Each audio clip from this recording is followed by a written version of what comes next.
የሸዋ ፋኖ ሁለቱም እዞች ያሳምነው ዝም የሸዋ ጠቅላይ ግዛት ዝም በውጭ ኃይሎች እርዳታ ነው እንዴ? ድጋፍ ነው እንዴ?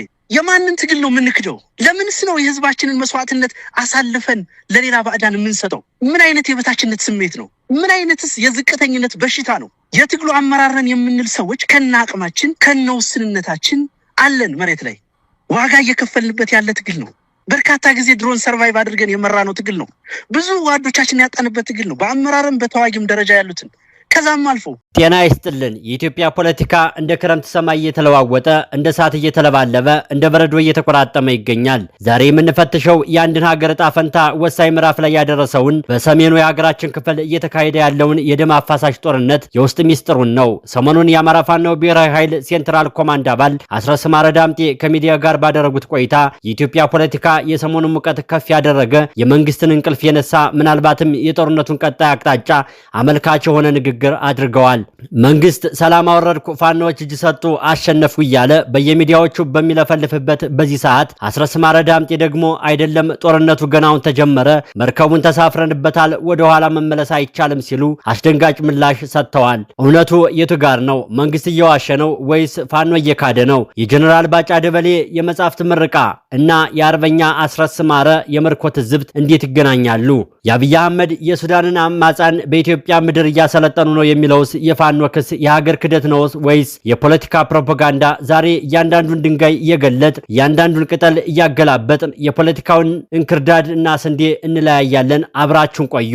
እስኪ ወደ መጀመሪያውና አሳሳቢው ነጥብ እንምጣ። አስረስ ማረ ዳምጤ በሰጡት ማብራሪያ ላይ አንድ ልብን የሚሰቅል ነገር አንስተዋል። ባለፉት 26 እና 27 ወራት ውስጥ የመንግስት ሰራዊት ባህሪዎች ተቀይረዋል ይላሉ። እንዴት የመንግስት ባህሪ ተቀየረ? ከወታደራዊ ወደ መደበኛ ዘራፊነት ተሸጋግሯል ሲሉ ይከሳሉ።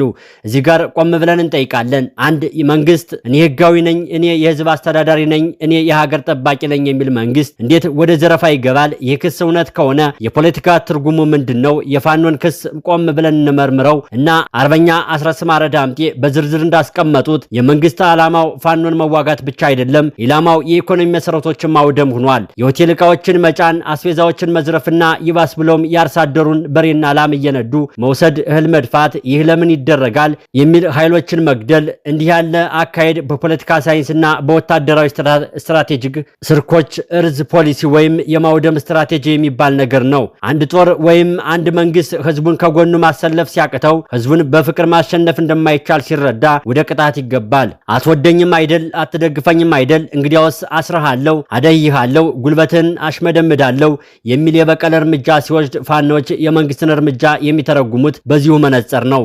መንግስት ተስፋ ቆርጧል፣ ወታደራዊ አቅሙ ተፈትኖ ወድቋል፣ ስለዚህ ወደ ንብረት ማውደም ገብቷል የሚል ድምዳሜ ያላቸው የአገዛዙ ሰራዊት በሁሉም በተሰማራባቸው ቀጠናዎች ከዚህ በፊት ሲያደርጋቸው ከነበረው እጅግ በገዘፈ በመጠንም በጥልቀትም እጅግ በራቀ ሁኔታ መደበኛ ዝርፊያ ላይ ተሰማርቶ ነው የሚገኘው። ከሰራዊቱ ጋር ፊት ለፊት ከሚደረገው ግጥሚያ ጎን ለጎን እግሩ በረገጠበት ቦታ ሁሉ የአርሶ አደር ከብቶችን በጅምላ ይነዳል። የቤት አስቤዛ ሳይቀር ይደፋል። የሚችለውን ጭኖ ይሄዳል። ሆቴሎችን፣ የንግድ ድርጅቶችን፣ ቁሳቁሶችን ይዘርፋል። ትናንሽ ኪዮስኮችን፣ ሱቆችን ጭምር አንዳንዶቹን ያቃጥላል፣ አንዳንዶቹን ይዘርፋል። በተለይ ከተሞች አካባቢ ደግሞ ዜጎች ራሳቸውን ለመጠበቅ በአንጡራ ሀብታቸው የገዙት እና ለዘመናት ታጥቀውት የቆዩትን መሳሪያ በጅምላ ይነጥቃል። በአጠቃላይ የአብይ አህመድ ሰራዊት ባለፉት 2-3 ሳምንታት የቀጠለው አንደኛው ስልት አድርጎ ዋና ጉዳይ አድርጎ የቀጠለበት የዝርፍ የመንግስት እይታና መከራከሪያው ደግሞ ሳንቲሙ ሌላ ገጽታ ያለው ነው የሚል ነው። በመንግስት በኩል የሚቀርበው መከራከሪያ ይሁንጀላ የፋኖ ፕሮፓጋንዳ ነው የሚል ይዘት አለው። መንግስት እንደሚለው ስነ ምግባር ያለው ለህዝቡ የቆመ ነው፣ እርምጃ እየተወሰደ ያለው በጽንፈኛ ቡድን የሎጂስቲክ መስመሮች ላይ ነው እያለ ይገልጻል። መንግስት ፋኖች ራሳቸው ናቸው ባንክ የሚዘርፉት፣ አምቡላንስ የሚያግቱት፣ የህዝብን አገልግሎት የሚያስተጓጉሉት ሲል ይከላከላል። ፋኖች በህዝብ መንደር በትምህርት ቤትና በሆቴሎች ውስጥ ስለሚሸሸጉ እርምጃ ሲወስድ ንብረት ሊወድም ይችላል የሚል አመክንዮ መንግስት ያቀርባል። እንግዲህ እውነቱ የት ጋር ነው? እንደ አንድ ታዛቢ ስንመለከት ጦርነት በተራዘመ ቁጥር የሰራዊት ዲሲፕሊን መላላቱ የማይቀር የታሪክ እውነታ ነው። አብይ አህመድ ከዚህ ቀደም ሰራዊቱ ሲራብ ከአርሶ አደሩ ማሳ ቀጥፎ ሊበላ ይችላል ብለው የሰጡት አስተያየት ዛሬ ላይ ተለጠጠ እንጂ መነሻ የለውም ማለት አይቻልም። ዓለም አቀፍ የሰብአዊ መብት ተቋማት በሪፖርቶቻቸው በመንግስት ኃይሎች የሚፈጸሙ ዘረፋዎችን ጠቁመዋል። ይህ የሚያሳየን አንድ እውነት እንዳለ ነው። መንግስት በማዕከላዊ ያለው የስርዓቱ ቁጥጥር ወይም ቻይን ኦፍ ኮማንድ እየላላ መምጣቱ ማጥፋቱን ወይ ደግሞ ሆን ብሎ ህዝቡን አድክሙት የሚል መመሪያ ማውረዱ ነው። በየትኛውም መለኪያ መንግስት የዜጎቹ ንብረት ከመጠበቅ ይልቅ ወደ ማውደም ከገባ ያኔ የመንግስትነት ሞራል ልልናው ያከትማል። ዛሬ በአማራ ክልል እያየን ያለነው መንግስት ከህዝብ ጋር የተጣለበትን ህዝቡም መንግስትን እንደ አንድ ወራሪ ማየት የጀመረበት አሳዛኝ ክስተት ነው። ወደ ሁለተኛው ነጥብ ስንሻገር ሰሞኑን ቴሌቪዥን ስንከፍት ሬዲዮ ስትሰሙ የምትሰሙት አንድ ነገር አለ። የፋኖ አመራሮች እጅ ሰጡ፣ የሰላም ስምምነት ተፈረመ፣ አካባቢው ተረጋጋ፣ ጸጥታ ሰፈነ። ግን አርበኛ አስረስ ማረ ዳምጤ ይህንን የመንግስት ዘመቻ በአንድ ቃል ገልጸውታል። ድራማ ነው። አዎ ድራማ ነው። የተስፋ መቁረጥ ድራማ። ለምን? የፋኖ ጥያቄ ምን ነበር? አርበኛ አስረስ እጅግ ወሳኝ ነጥብ ያነሳሉ። ድርድር የሚደረገው በዓላማ ላይ ነው እንጂ በግለሰብ ላይ አይደለም። ይህም ማለት መንግስት እያደረገ ያለው ምንድን ነው? ከዚህም ከዚያም በጥቅሉ በስልጣን ወይም በፍርሃት የደለላቸውን ግለሰቦች ይሰበስብና እነሆ ፋኖ ተደራደረ ይለናል ይላሉ። ነገር ግን አርበኛው እንደሚሉት የአማራ ህዝብ ጥያቄ እከሌ ስልጣን ይያዝ የሚል አይደለም። ጥያቄው የመኖር ዋስትና ነው። ጥያቄው የስርዓት ለውጥ ነው። ጥያቄው የማንነት ክብር ነው። ይህ ጥያቄ ሳይመለስ 100 ሺህ ፋኖ እጅ ቢሰጥ ነገ ሚሊዮን ፋኖ ይፈጠራል። የመንግስት የፖለቲካ ቁማር መንግስት ለምን ይህንን የሰላም ፕሮፓጋንዳ አቀጣጠለው? መልሱ ግን ግልጽና አጭር ነው። አንደኛው ወታደራዊ ኪሳራ ሲደርስበት በቢሊዮን የሚቆጠር ዶላር ፈሶ ድሮን ተገዝቶ ታንክ ተንቀሳቅሶ ፋኖን ማጥፋት ሳይቻል ሲቀር እንዲያውም ፋኖ እየበረታ የብረት አቅሙ እያሳደገ ሲመጣ መንግስት ወታደራዊ ሽንፈቱን ለመሸፈን የፖለቲካ ድል ያስፈልገዋል። ሁለተኛው የውጫዊ ጫና ሲሆን ዓለም አቀፍ ማህበረሰብ አሜሪካ፣ የአውሮፓ ህብረት፣ IMF ሁሉም ሰላም አውርድ ብለው አብይ አህመድን አንቀው ሲይዙት፣ ስለዚህ መንግስት የሁላችሁ እኔ እኮ ሰላም ፈላጊ ነኝ እነሱ ናቸው እምቢ ያሉት ለማለት ይህንን ድራማ በመድረክ ያዘጋጀዋል። ግን መንግስት ራሱን መጠየቅ ያለበት አንድ ጥያቄ ነው። ከዚህ በፊት ኢዜማን አቀፈ፣ አብንን አስገባ፣ ምን ተፈጠረ? ምን ለውጥ መጣ? ዛሬ ጥቂት ግለሰቦችን ማስረሻ ወይም ማስረስ ብሎ በማቅረብ የአማራን ገበሬ ብሶት መመለስ ይቻላል እንዴ? የአማራን እናት እንባ ማድረግ ይቻላል እንዴ? አርበኛ አስረስ እንዳሉት መንግስት እየሰራ ያለው የገበያ ግብይት እንጂ እውነተኛ የፖለቲካ መፍትሄ አይደለም። እናም ይህ አካሄድ እሳቱን በቤንዚን ማጥፋት እንደማለት ነው። ይሄኛው ጉዳይ ግን እንቅልፍ የሚነሳ ነው። አርበኛ አስረስ ማረ ዳምጤ ጣል ያደረጉት ነገር ግን ኢትዮጵያን ብሎም የአፍሪካን ቀንድ ፖለቲካ ሲያተራምስ የሚችል ከባድ ክስ አቅርበዋል። የአብይ አህመድ አገዛዝ የራሱን ህዝብ እየጨፈጨፈ፣ በሌላ በኩል ደግሞ የሱዳንን RSF ኃይሎች በኢትዮጵያ ምድር እያሰለጠነ ነው ሲሉ ይከሳሉ። የዚህ ክስ አንድምታ የተመለከትነው እንደሆነ ደግሞ ይህ ክስ ቀላል የሚባል አይደለም። RSF በሱዳን ዳርና ካርቱም የፈጸመውን የዘር ማጥፋትና ግፍ ዓለም ያወቀው ፀሐይ የሞቀው ጉዳይ ነው።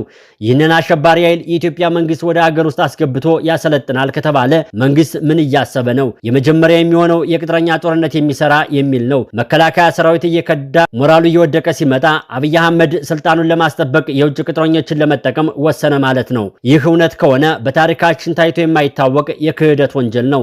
ሁለተኛው የቀጠናው ውጥረትና ሌላው ተከፋይ ጉዳይ ነው። ይህ ድርጅት ኢትዮጵያን ከሱዳን መንግስት ጋር ቀጥታ ጦርነት ውስጥ አይከታትምን? አብይ አህመድ ኢትዮጵያን ወደ ምን አይነት ገደል እየወሰዳት ነውን? የመንግስት ምላሽ ምን ሊሆን ይችላል? እርግጥ ነው መንግስት ይህንንም ያስተባብለዋል። የኢትዮጵያ የውጭ ፖሊሲ ጣልቃ አለመግባት ነው ይላል። ነገር ግን መሬት ላይ ያለው እውነታ የሶማሌላንድ ጉዳይ፣ ከኤርትራ ጋር ያለው ውጥረት፣ አሁን ደግሞ የሱዳን ጉዳይ መንግስት የገባበትን የጂኦፖለቲካ የሚያመላክቱ ናቸው። ፋኖቹ እንደሚሉት መንግስት የማፊያ ቡድን ባህሪ የተላበሰው ህግና ሞራል ስለሌለው ለስልጣኑም ሲል ከሳይጣንም ጋር ቢሆን ከመስራት ወደ ኋላ ስለማይል ነው። ይህ አደገኛ ቁማር ሀገሪቷን ወደ ዓለም አቀፍ የጦርነት ሜዳ እንዳይቀይራት ስጋቱ እየጎላ መጥቷል። አሁን ደግሞ ወደ ውስብስብ የፖለቲካ ትሪያንግሉ እንግባና እንፈትነው። ብልጽግና ምን ይላል? ፋኖ ከህወሓት ጋር እየሰራ ነው፣ ሀገር ሊያፈርስ ነው ይላል። ፋኖቹ ምን ይላሉ? እረ እናንተ ናችሁ ፕሪቶሪያል ላይ ታቀፋችሁ ወልቃይትን ለህወሓት ለመስጠት የተስማማችሁት። አርበኛው በበኩላቸው መንግስት የሚያቀርበውን ፋኖ ከህወሓት ጋር ይሰራል የሚለውን ክስ በንቀት አልፈውታል። እኛ እየታገልን ያለነው እኮ ህወሓት የፈጠረውን ስርዓት ነው፣ አማራ ጠላት ነው ብሎ ህገ መንግስት የፈረጀውን ወልቃይትና ራያ የቆረሰውን ስርዓት ነው እየታገልን ያለነው ሲል ይከራከራል። ሙግቱና እውነታው ግን እዚህ ጋር ግልጽ የሆነ የፖለቲካ ጨዋታ አለ። አርበኛ አስረስ ወልቃይትና ራያን ፈርሜ ለጠላት የምሰጥ እኔ ማን ነኝ ሲሉ ይጠይቃሉ።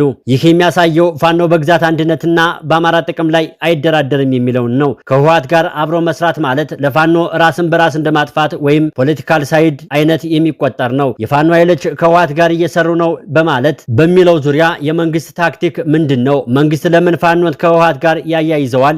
ምላሹ ቀላል ነው። የአማራውን ህዝብ ለማደናገር ጠላት ከሆነ ህወሓት ጋር እየሰራ ነው ብሎ በመስበክ ህዝቡን ከፋኖ ለመነጠል የሚያደርገው የፕሮፓጋንዳ ስልት ነው። ታዲያ የጠላት ወዳጅ ነው የሚለው የፖለቲካ ስሌት ህወሓትና ፋኖ አብይ አህመድን በጋራ ከመጥላት አንጻር በተዘዋዋሪ አይታያዩም ማለት አይቻልም።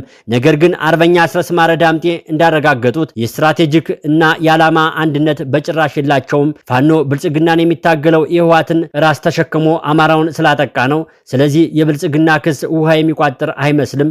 ፕሮግራማችን ከመጠናቀቁ በፊት አርበኛውን ፈገግ የሚያስፍል ግን መራራ እውነት ያዘለ ነገር አንስተዋል። ሰሞኑን ጀነራል ባጫ ደበሌ የጸረ ሽምቅ ውጊያ ጥበብ በሚል መጽሐፍ አስመርቀዋል። አርበኛ አስረስ ምን ይላሉ? በሽምቅ ተዋጊ ተማርኮ እጁን ሰጥቶ የታሰረ ጀነራል እንዴት ስለ ሽምቅ ውጊያ ጥበብ መጽሐፍ ይጽፋል ሲሉ ያፌዛሉ። ይህ እኮ የዘመናችን እያደር የሚሉት አስረስ ማረ ዳምጤ የኢትዮጵያ መከላከያ ሰራዊት አመራሮችን ውጊያን የሚመሩት በቲቪ መስኮት ሆነው በሆቴል ምርቃት ላይ ነው ይላሉ። እነሱ መጽሐፍ ሲጽፉ፣ ፋኖ ግን ታሪክ እየጻፈ ነው። እነሱ በቲዮሪ ሲፈላሰፉ፣ ፋኖ በተግባር እያሸነፈ ነው። ይህ የሚያሳየው የመንግስት ወታደራዊ አመራር ምን ያህል ከመሬት የራቀ እንደሆነ ነው ይላሉ። ጦርነትን የምታሸንፈው በብር ሳይሆን በወኔ ነው። ጦርነትን የምታሸንፈው በካሜራ ሳይሆን በህዝብ ፍቅር ነው። መንግስት ይህንን እውነታ የዘነጋ ይመስላል። ውድ የሚዲያችን ቤተሰቦች እንግዲህ የአርበኛ አስረስ ማረ ዳምጤ ቃለ መጠይቅን ስንተነትነው፣ ስንፈትሽ፣ ስንሞግተው ቆይተናል። የመጨረሻውን እውነት ምንድን ነው? አርበኛ በመጨረሻ አንድ ከባድ መልእክት አስተላልፈዋል። መርከቡን ተሳፍረንበታል፣ ወደ ኋላ መመለስ አይቻልም። ያለው አማራጭ ወደፊት ቀዝፎ መሻገር ብቻ ነው። ይህ አባባል ብዙ ነገር ይነግረናል። የቀዳሚው ነገር ድልድዩ መሰበሩ ነው። ይህም ድልድይ በፋኖና በመንግስት መካከል የነበረው የድልድል ድልድይ ነው። በፋኖና በመንግስት መካከል ያለው ድልድይ ተሰብሯል። አሁን ያለው አማራጭ ወደ ማሸነፍ ወይ መጥፋት ነው፣ ወይ አሸናፊ አዲስ ስራ እፈጥራለሁ ብሎ መቁረጥ ነው። ሁለተኛው የመንግስት መፍረስ ነው። በምሬትና በወረዳና በዞን ደረጃ የመንግስት መዋቅር ፈርሰዋል ይላሉ። አዲስ አበባ ያለው የመንግስት እግሩ የሌለ ጭንቅላት ብቻ የሆነ አካል መስሏል። ሶስተኛው የህዝብ ውሳኔ ነው።